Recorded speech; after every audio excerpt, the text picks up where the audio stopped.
Hello everyone and welcome back to the channel. Today's video is going to be about how to grow your arms, or at least how I would grow my arms if I was forced to redo the gym again. So I posted a TikTok during the week. It's fair enough to say it went quite viral, but within that it very much divided opinion in terms of who was right and who was wrong. So without further ado, I'm going to talk you through what I would do if I had to wipe the slate clean, lose all my gains, and start from scratch and grow the, I'm just going to say 20+ inch pythons that you see before you today. The first thing, and this assumes that you are a complete newbie, a complete beginner to the gym, but if you have not been consistent following a split for a very minimum of 3 months, I would follow any random split that suits you and that you enjoy. Do that consistently for at least 3 months, after which time period you can look at your arms, you can say whether or not they resemble the cheese string man's limbs, and then from there you can decide whether or not your arms are going to require maybe a little bit of a different strategy if you want to build them to somewhere near the size of mine. The second thing that I would say, and this is going to talk specifically about what I did because there's going to be a hell of a lot of people who disagree with this. What I did in the early part of my career was follow heaven forbid, a bro split. People go, oh, a bro split is pretty shit because you can't hit the same body part several times within a week. But yes, you absolutely can. You could definitely hit chest twice every 5 or 6 days, which is technically hitting chest twice in a week. So that was the logic that I saw through it. So I was able to do more volume because of the bro split, because of the fact that I was hitting solely chest on one day, solely legs on another, solely back, solely shoulders, and to climax this point, solely arms. But I was also able to do it at a relatively decent frequency, albeit not every 2 or 3 or 4 days, but definitely every 5 or 6 days I was able to hit the same muscle group and not only hit them, but completely and utterly demolish them. So I did quite a lot of volume. I did follow a bro split for the first 1 or 2 years of my lifting career, a time in which my arms did see the most growth. And within that, I had a day specifically allocated towards my arms. Let's say on Monday I did legs, Tuesday I did chest, Wednesday I did back, Thursday I would have done shoulders, and Friday I would have hit arms. This was when I was 15, 16, 17. I was still in school. I really enjoyed going to the gym, not that I don't now. So some weeks I went to the gym every single day, which was absolutely fine because each muscle group had got more than enough recovery in the following couple of days in order to be fully recovered to have a go again without needing me to take a rest day. Now, some weeks I took a rest day, other days I didn't. Again, I'm not prescribing this as a prescription for those of you, especially with a full-time job, but I'm just talking as a young gym rat of a teenager. I really enjoy going. So some days, some weeks I didn't need to take a rest day, and I got away with it absolutely fine because of the nature of the split that I was following. The main point is the fact that I hit a full arms day twice within a 7-day period. And I consider my triceps to be a bigger muscle group than my biceps. So usually I'd do 4 exercises for triceps, usually at 4 sets per exercise. And I would do 3 exercises for biceps, again, usually 4 sets per exercise. So it was quite a lot of fucking volume. I would leave the gym on a Friday or whenever my arms day was, and my arms would literally have swollen to twice the size. And I was able to do that for a fairly long period of time. It is my belief that the fact that I did solely arms on 2 days within a 7-day period,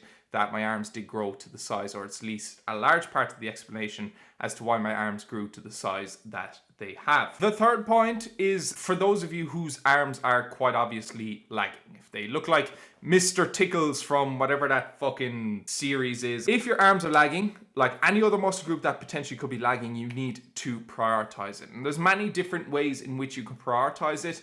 The first way is by simply adding more volume. It goes without saying, and all of these points should take it as a given, that you're training your arms intensely. For every set that you do, for every exercise that you do, that you're pushing balls to the wall, especially for arms, you're pushing to failure, or if you can go a little bit beyond failure, you fucking do that too. Your arms can tolerate a lot of volume, they can tolerate a lot of stress. Fucking blow them out, get a big pump on them, have that skin literally blistering off your bicep by the end of a set. And that is numero uno. You cannot get away from that. Your intensity needs to be high, especially for a muscle group like arms. But second to that, you can start to prioritize prioritize them by adding a little bit more volume. So if you're doing 2 to 3 sets per exercise for 2 exercises at the end of a pull or a push day, well then maybe you can up things to 3 or 4 sets per exercise and see how you respond to that. Maybe even add in an extra exercise where you do an extra 3 or 4 sets. Take it slowly but surely. See how your arms respond over the course of a couple of weeks, and if needs be, bump up the volume again, add an extra set here and there,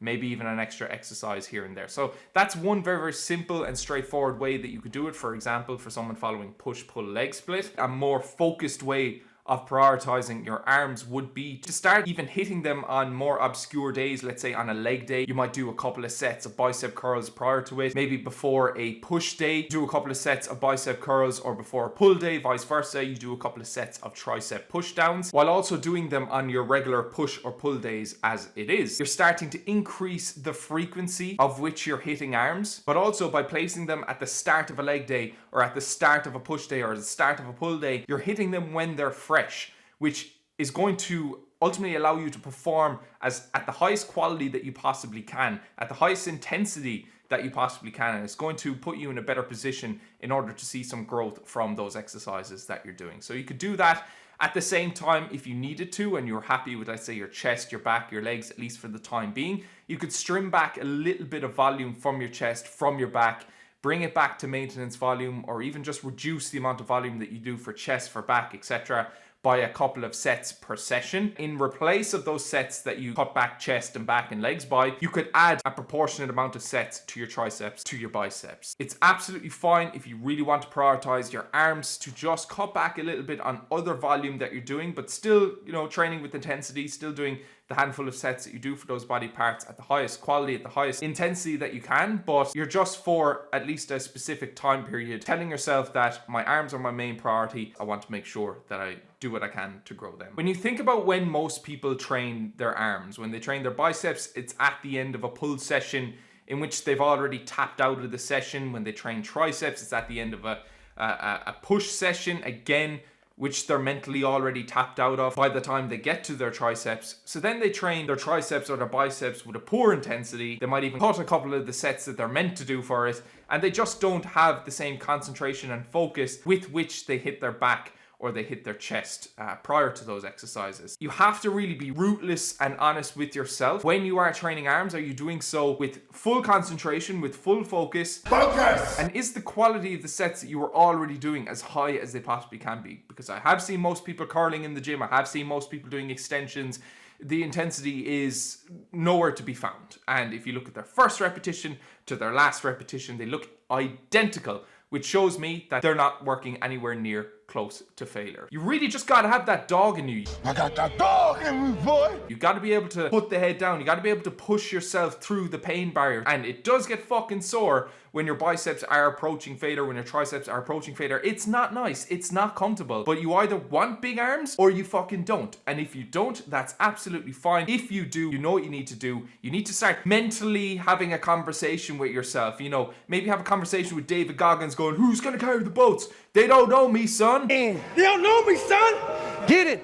18. They don't know me, son. Before you know it, the cable has snapped on the fucking machine. You're still in the gym 2 hours later because, you know, you forgot to get out of that mental mind frame, and you're still talking to yourself, and the cleaners are mopping around you, and the workers just want to go home, and you're still there just shouting to yourself, who's going to carry the boats and the logs? In terms of how many sets should you do for biceps and triceps within a 7-day period, either within a week or within a 7-day period as I outlined already, I would recommend starting on the lower end of the scale at 12 sets per week, 12 sets for biceps, 12 sets for triceps. And over the course of a couple of weeks, maybe even leaning into a couple of months, you might work up to 24 sets for biceps or triceps. Now, that would be dependent on the 12 sets just not cutting the mustard in terms of bicep growth, in terms of tricep growth. So you would do 12 sets, for example, for a couple of weeks, see how you get on with that. If your intensity is good and you're still easily recovering, you're not really noticing much of a growth or whatever else with that sort of training, well, then you might up it to 16 sets per week, etc., etc. This is what I personally did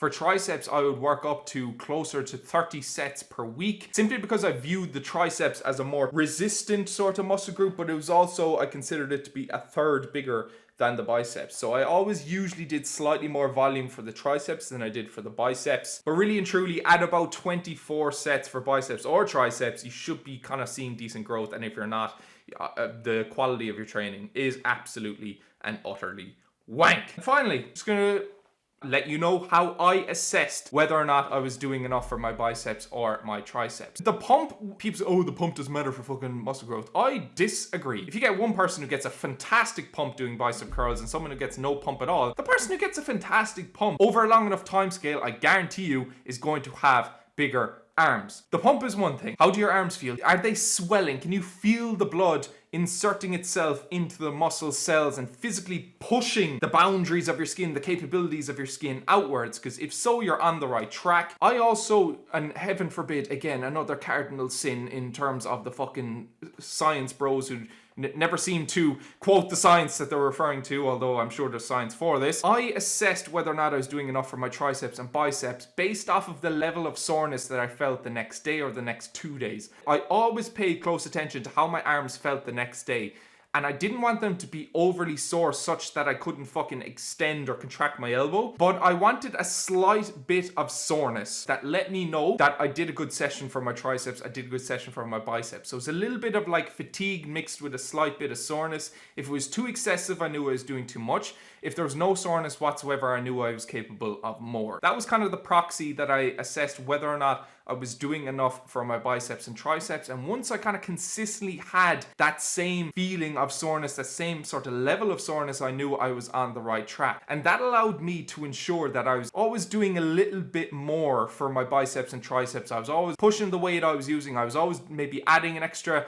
repetition, maybe even an extra set, because think about it now. What gives your biceps or triceps a certain level of soreness now won't give your biceps and triceps that same level of soreness in a couple of weeks' time. So if you're always achieving the exact same level of soreness consistently over weeks and months, it would indicate that you are progressively overloading your biceps and triceps so that the stimulus you were giving them is in keeping with the soreness that you're getting out of them. That is my guide to building my biceps and triceps. I'm sure there's a lot of people with broomstick arms who are going to strongly refute and dispute what I just said, but hey, some of that's based in science, some of that's not. But the one thing that you cannot deny is the size of the arms that are beholden in front of you. Take what you will, take that advice or don't take that advice. It's entirely up to you. But aside from that, thank you for tuning in and see you in the next one.